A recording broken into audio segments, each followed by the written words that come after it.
కాకినాడ జిల్లా జగ్గంపేట ఎంపీడీఓ కార్యాలయంలో ఎమ్మెల్యే జ్యోతుల నెహ్రూ ప్రజా దర్బార్ని నిర్వహించారు.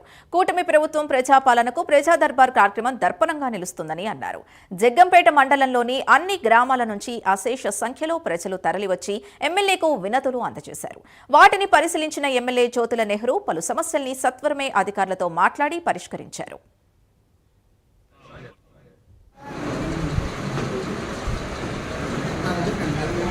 ఇదిగా ప్రజా దర్బారు నిర్వహించడం జరుగుతుంది. ఇది గౌరవ ముఖ్యమంత్రి చంద్రబాబు నాయుడు గారు ప్రభుత్వ పరంగా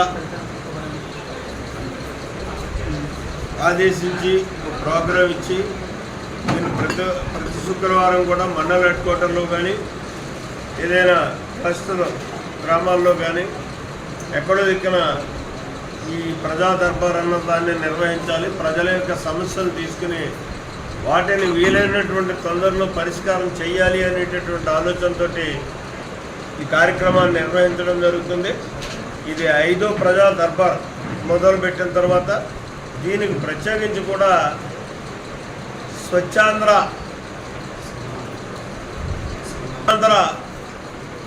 కార్యకర్తలు అని చెప్పేసి ఒక 6 లీడర్స్ని కూడా ఇక్కడ ఎంప్లాయీస్ని కూడా వేయడం జరిగింది.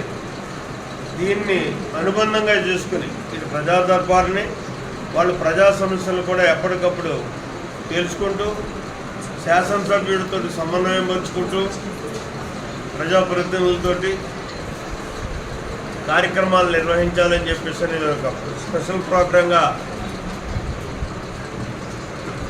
కూటమి ప్రభుత్వం ఏర్పాటు చేయడం జరిగింది. చంద్రబాబు నాయుడు గారి ఆలోచనలో భాగంగా అందులో భాగంగానే మనం ఇవాళకి 5వ ప్రజా దర్బార్ నిర్వహిస్తున్నాం. ప్రతి శుక్రవారం